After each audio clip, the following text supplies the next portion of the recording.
and welcome to my video on reactivity. So what is reactivity?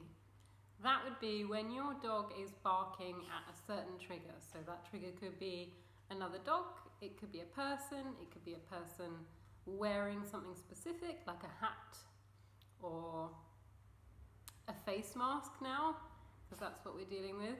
It could be a person on a skateboard, it could be cyclists. It's basically your dog is reacting to that stimulus. And they're reacting in a negative way, so they're barking, lunging. If your dog is showing aggression, then things are getting a bit more serious, and I advise you to contact your local trainer. And you can also check out my video on managing aggressive behaviour in dogs, which will help you while you wait for that trainer to come. Reactivity is really common, and it's quite common for it to happen at some point during your dog's life. And it's a really difficult one to deal with because the dog tends to start it and we tend to continue it because we're sensitive souls and we get really embarrassed, really upset, frustrated, angry when it happens. Our dog, who is supposed to be perfectly walking by our side, is suddenly causing a scene. They're barking at whatever it is they're barking at, and it affects us. So why does it happen? It makes us feel all these things, but what are our dogs feeling that makes them do this? They're probably feeling very similar emotions. Whatever is coming towards them, they're feeling frustrated, or they're feeling fearful, angry, anxious. Reactivity generally tends to come from a place of fear. They're frightened of whatever it is, so they bark to make it go away. This is usually successful because the person or dog moves away and they've got the desired result, so they continue barking. It might also come from frustration. They really want to meet that dog, they really want to meet that person, but they can't because they're on the lead, so they start to bark out of frustration. So both a little bit different, one wanting distance from the thing, one wanting to get closer to the thing, but the principles are the same. The only thing I would say with frustration is if you've got a good playmate that the dog can play with in between, that'd be really great, and then you can work backwards. Obviously, if the play is constructive, you can check out my video on constructive canine play if you're not sure what that means. But generally, you're working on a very similar process to get that dog to stop barking at the trigger. So we've got to remember we're in the same boat, right? The dog feels an emotional response to this thing. We feel an emotional response to our dog doing this.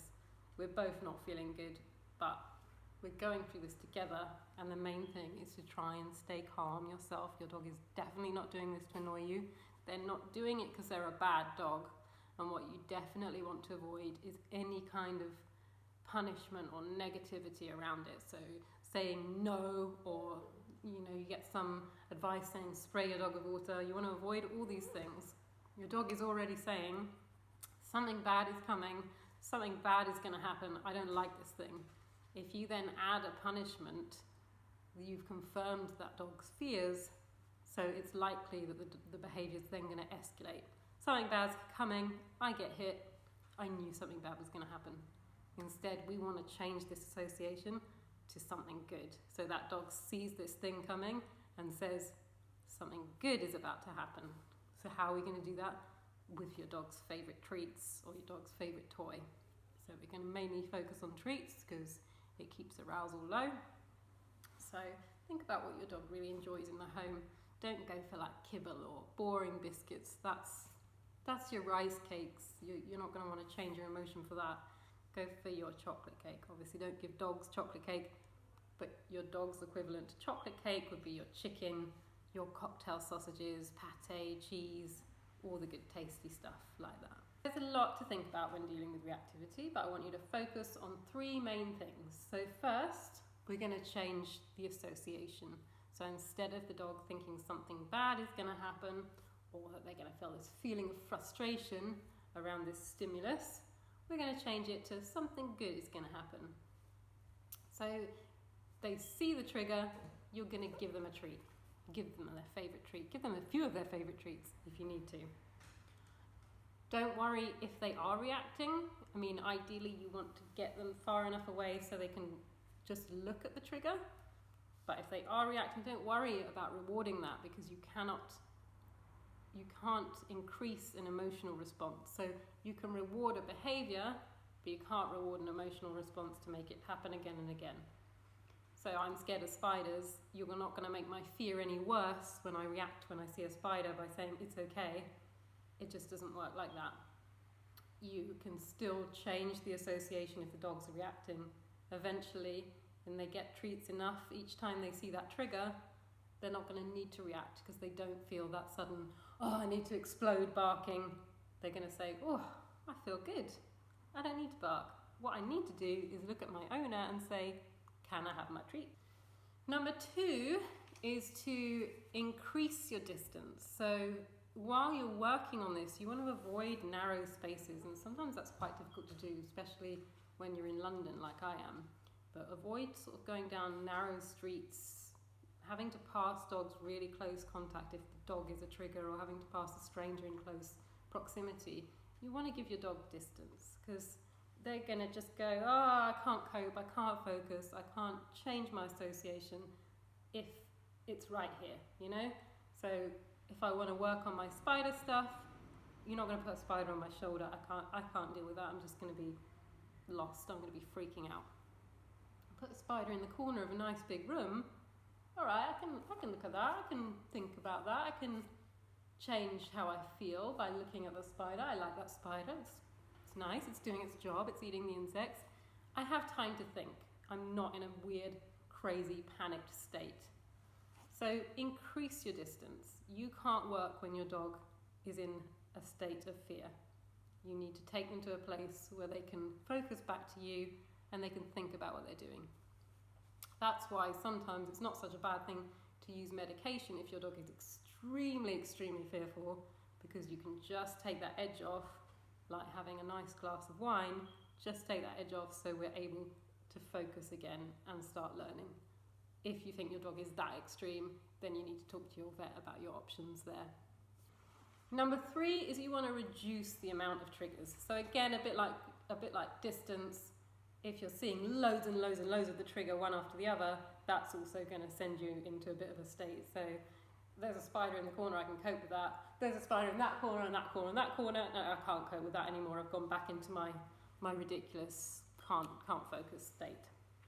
So this might mean you have to change up your routine for a little bit.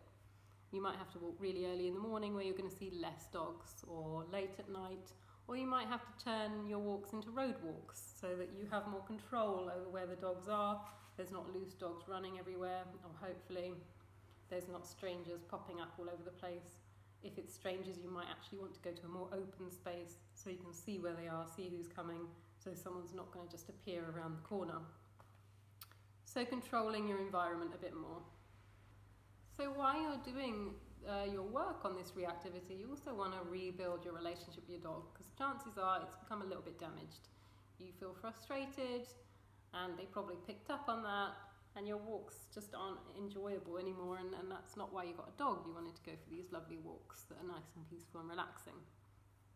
So whatever helps you relax, it might be yoga, meditation, going for a jog on your own, and then find things to do with your dog that help them relax. So you could provide enrichment for them to do on their own, and then you could teach them a trick to boost both your confidence. You could get a new toy and you could play with that. It's just, you want to rebuild it and you want to understand your dog a bit better, and remember that you're going through this together, and lots of other people do. You aren't being judged, and it's quite a normal behaviour in dogs, and you're doing the right thing by working through it. You also want to regain your dog's trust, because chances are we do sometimes push them into situations that they might not find comfortable. You know, oh, here's a big group of dogs, they're scared of dogs. Let's put them in a big group of dogs, see if that helps. It seems silly when you think about it, but it's something that we often do as people. Oh, they'll just cope with it. But actually they won't. They'll suppress their fear, if anything. So show them that they can trust you again. But when they see something that's scary to them, say, let's go, and show them that they can come away, and you're going to give them distance, and you're going to encourage that behaviour. So you're just going to give them that option, remind them that they have that option, because they're on lead, so you've taken away their option of flight. So show them that they still have it because you are with them. You're their safe place, and if they want to take flight, you'll go with them and you'll show them that there are other ways to get away from the situation. They don't have to deal with it themselves. There are a lot of ways to help as well. There's a lot of programs. So there's LAT, which is look at that technique, to get the dog to look at the object and look back at you. There's CAT technique, there's BAT, with behavioural adjustment training, there's T-touch, there's ACE free work. There's lots of things that you can go into that can help your dog. There's Reactive Dogs UK as well. And there's lots of help out there. And what I would say is if you're going to pick a method, try to stick to it for at least 2 weeks, just so you can make sure that you're consistently doing it. If you decide that's not the right way for your dog, after 2 weeks of trying, then move on to your next plan. All the principles are the same though. You want to change that association, give your dog distance, and slowly work your way back towards the trigger when the dog feels comfortable. Keep in mind that your dog might never want to interact with other dogs. You might get to a point where they can feel relaxed around them. That should be your aim, not necessarily that they're going to play and love dogs, because that's not a completely natural thing anyway, to love all dogs. And they might not be 100% okay with strangers all the time. Just understand that you could get them to a point where they will be comfortable and relaxed around strangers, but maybe not being approached by everyone. Also very normal. So think about your realistic expectations and know that your dog is great in other ways, and focus on them and try to enjoy your relationship and understand that we're all different. We're all working through something, and so is your dog. So there are 3 exercises that are really great to teach to help with your dog's reactivity.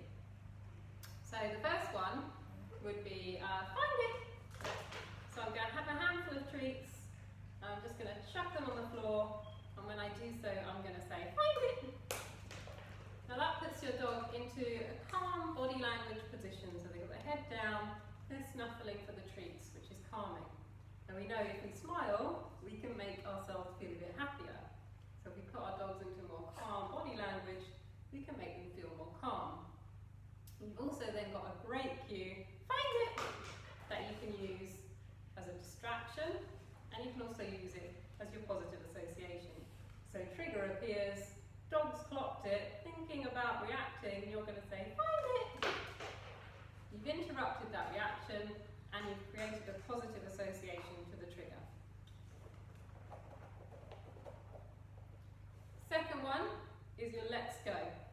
Now this is going to be your kind of like an emergency about turn. So you're only going to do a few of these a day to train them, because you want that to be really, really instant. You don't want to basically wear it out too much. So you see your trigger and you're going to run in the other direction, let's go, and throw your treat.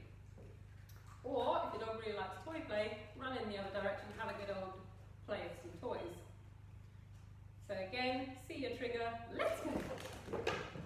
Running will keep up your dog's energy, so they'll want to run with you too, and then they get a nice bonus at the end. So they're getting double rewards, they're getting distance from the thing they don't like, gaining your trust, you're gaining their trust because you're showing them that you're going to take them away from the thing they find scary, and they're getting a treat at the end of it too. Another reward. The third one is a hand touch. Now a hand touch is a great alternative to regain focus to you than a sit. Asking your dog to sit when there's scary things around is putting them in a bit more of a vulnerable position. They've got less opportunity to run away quickly, so sit might be quite uncomfortable for them at that particular time. A hand touch is a nice confidence boosting exercise, and it brings focus back to you. You're going to be ready with your treats because the behaviour happens quickly when they naturally investigate your hand. Yes! So you want to capture that moment when the nose hits the palm of your hand, mark it with your yes, you're good, or your clicker if you're using a clicker, then reward. Yes! If your dog's not naturally investigating your hand, you can hide treats in between your fingers to encourage them, and then reward with your opposite hand. Yes! Hand touch you can also build on if you want to get a bit more advanced as a hand touch to let's go, so the dog can ask you if they need to get out of